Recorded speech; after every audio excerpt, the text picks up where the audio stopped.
Trey Lance, it will go down as being one of the worst draft picks and one of the worst draft trades in NFL history.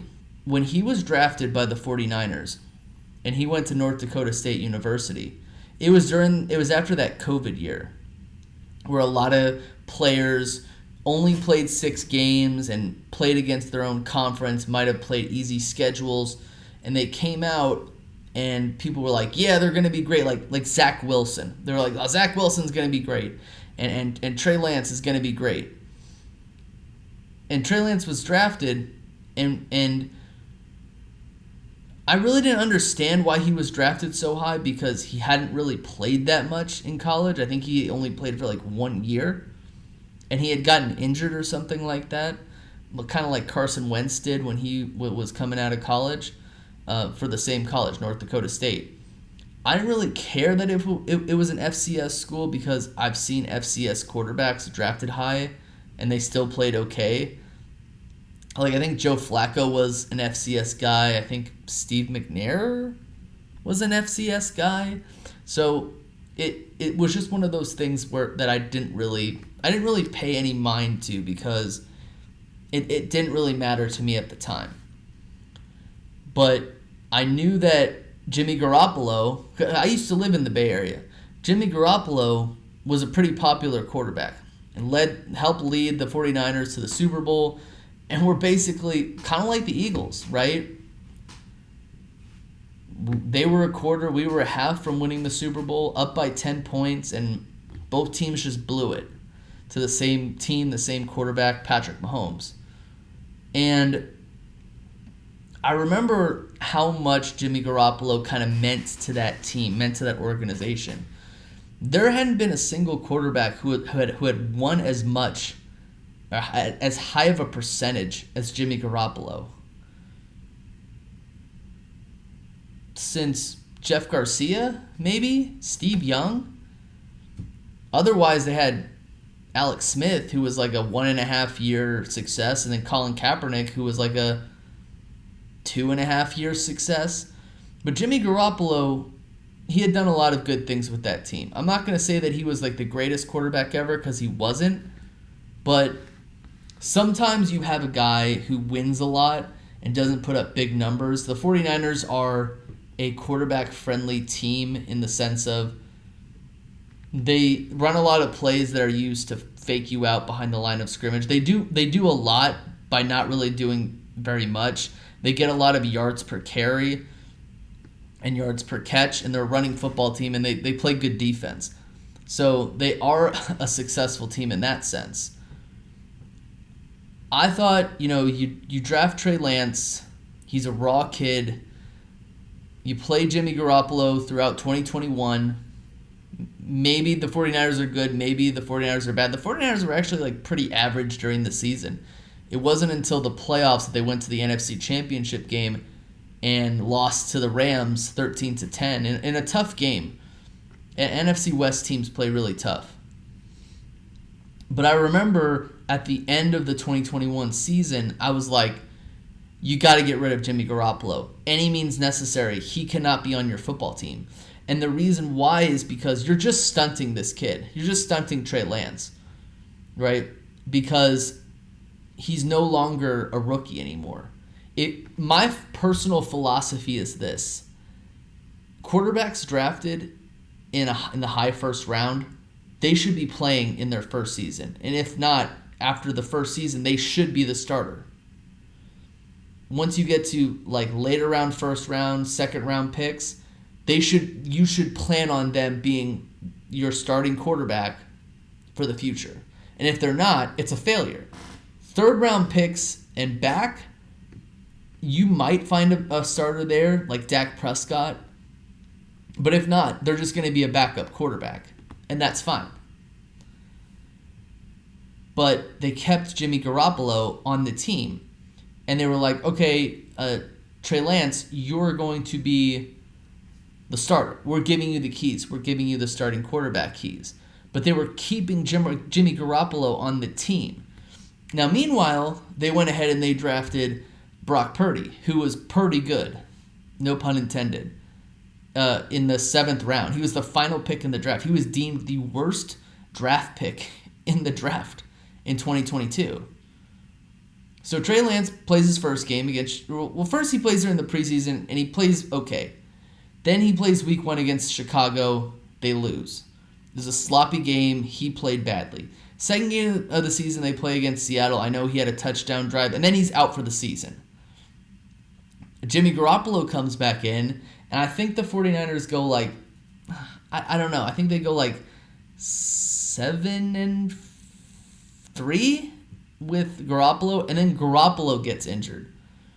And then Brock Purdy comes in, and he wins 8 consecutive games, including the playoffs, takes the 49ers to the NFC Championship game. Dude is playing like one of the best quarterbacks in the league. A lot of people talk about how, this is just a flash in the pan. Brock Purdy was really good at Iowa State. And I know for a fact last year, Iowa State was missing Brock Purdy because Iowa State was junk last year. They were really bad. They had 4 wins last year. And they had a quarterback who wasn't very good. So Brock Purdy did a lot for them. And Brock Purdy did a lot for the 49ers. And the 49ers offensive play calling did a lot for Brock Purdy.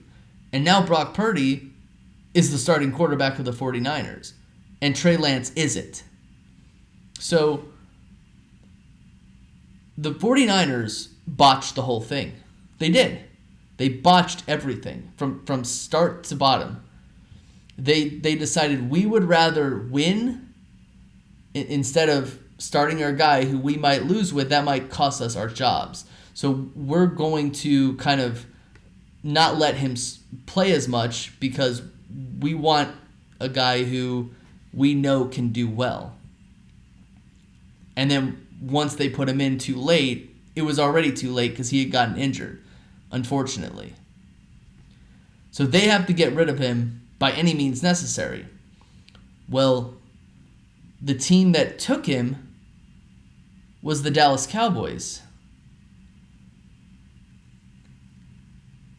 And that's real perplexing to me because the Cowboys already have their starting quarterback. Dak Prescott is their starting quarterback. And contrary to what many Eagles fans will say about Dak Prescott, I have a ton of respect for Dak Prescott.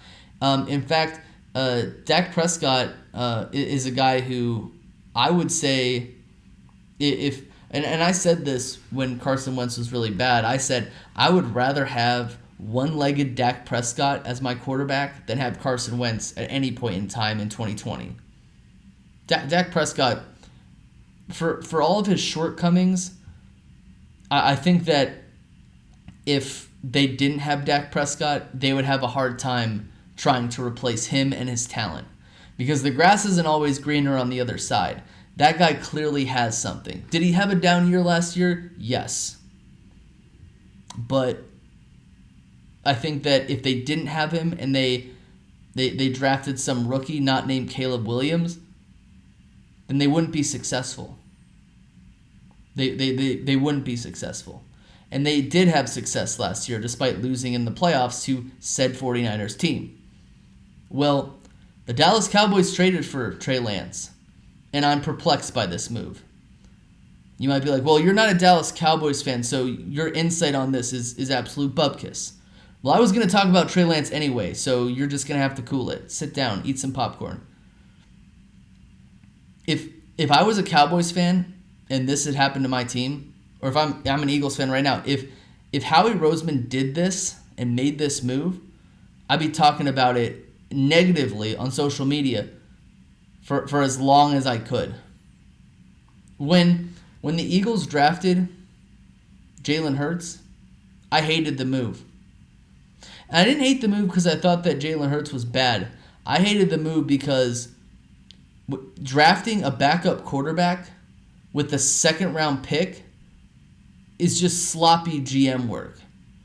And the explanation that Howie Roseman gave was, well, we just want to become a quarterback factory. You're trying to flip Jalen Hurts. That's what you're trying to do. Well, why would you flip Jalen Hurts? What motive would you have unless you expect Jalen Hurts to play at some point? That's the only reason. Well, at this point, they have Trey Lance, who's a third string quarterback. He's a third string quarterback. That's what he is. He's behind Sam Darnold, and he's behind Brock Purdy. And he has not played well in camp in one of the most quarterback-friendly, in one of the most quarterback-friendly offenses. In fact, there were Eagles fans just recently who were like, well, maybe we should ditch Mariota for Trey Lance. And I was like, Mariota's better than Trey Lance. So why would we ditch Mariota for Trey Lance? That doesn't make any sense. Why would you trade any capital for a third-string quarterback? That makes no sense to me. It doesn't fit with my philosophy. But apparently, Dallas Cowboys fans love this move. They think it's great. They think, well, number one, they think, well, this gives the front office more leverage against Dak Prescott and his new extension. Bro, you think Dak Prescott's looking over his shoulder at Trey Lance?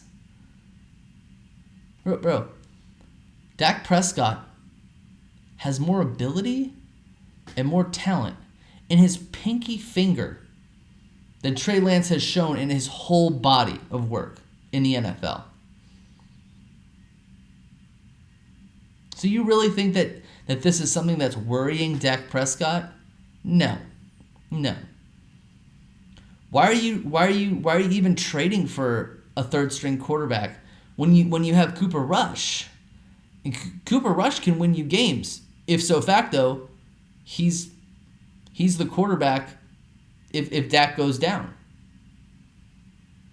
You think that Trey Lance is going to sit there as a third string quarterback and eventually surpass Cooper Rush? And he's going to eventually take over for Dak Prescott?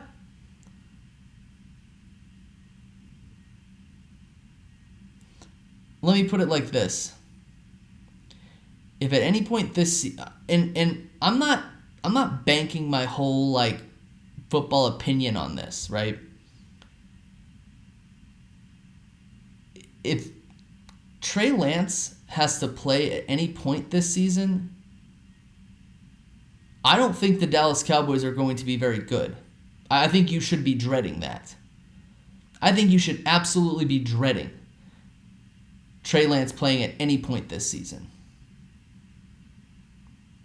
And then a lot of Cowboys fans, well, Geno Smith, kind of like Geno Smith. Nothing like Geno Smith. Not at all. Nothing like Geno Smith. Geno Smith spent 7 years on the bench before getting his chance again. Nothing like Geno Smith. Also, Geno Smith was a second-round pick, not a top 3 pick. What, you want to get Zach Wilson too? So you got Cowboys fans being like, oh, this is a no-risk, no-reward thing. We traded a 4th-round pick for a third-string quarterback. This is Gucci. We're all good. Let me put it like this, and I always think to myself whenever the Eagles make a move, how would I feel if it was a team that I hated making it, or if it was another team making it? If the Philadelphia Eagles had traded a 4th-round pick for a third-string quarterback who at this point is a bust. If the Eagles did that, Dallas Cowboys fans would nonstop be posting about it on social media. In fact, I'm old enough to remember when Clayton Thorson was a 5th-round selection in the draft. And what did Dallas Cowboys fans do? Oh, well, he's going to replace Carson Wentz. Meh. You guys suck. Goodbye. Oh, were you just joking then, or are you just unserious now? Look, I'll put it like this. I hope you guys do this more often. I hope the Dallas Cowboys go out there, and I hope they They trade all their draft capital for absolute first round top 10 pick busts. I hope you do that. Please, by all means, continue to do that. What was it? Robert Griffin III was like, I don't think Jerry Jones cares about what you think. And do you actually have a point? So, like, you should only speak about things if the people who it's about actually care about what you have to say. That's silly. Why'd you even post in the first place? Keep that to yourself. Nope, that's just a useless post. Nobody wants to read that. Nobody needs to read that. Now, here's what I'm not saying. I'm not saying that this won't work out, because I don't know that. I don't make many guarantees, but this was a useless trade on the part of the Dallas Cowboys. It's embarrassing already for the 49ers, who spent three first-round picks to get him in the first place. But the 49ers were just trying to dump him for anything. But this is almost like one of those things where, like, somebody leaves something on your porch and it says, I'm broken, but you can try to fix me. The only way that this is even remotely successful is if, even meaningful in any way, is number one, if Dak goes down, if Rush goes down, and Trey Lance plays amazingly, or if all three of them play bad, the Cowboys end up getting the first overall pick in the draft and they draft Caleb Williams. That's the only way this is working. And I don't see either scenario. I'm sorry, I'm just not someone who likes to burn fourth round picks on guys who aren't even going to make an impact on the team. Because from where I'm standing, this is a guy who didn't even succeed in a quarterback-friendly system. I don't know how he's going to excel in your system, especially when the Niners and the Cowboys run a pretty similar offense. It's not 100% the same, but it's similar. I don't know. Maybe I'm wrong. Maybe I'm just an idiot and I need a crystal ball.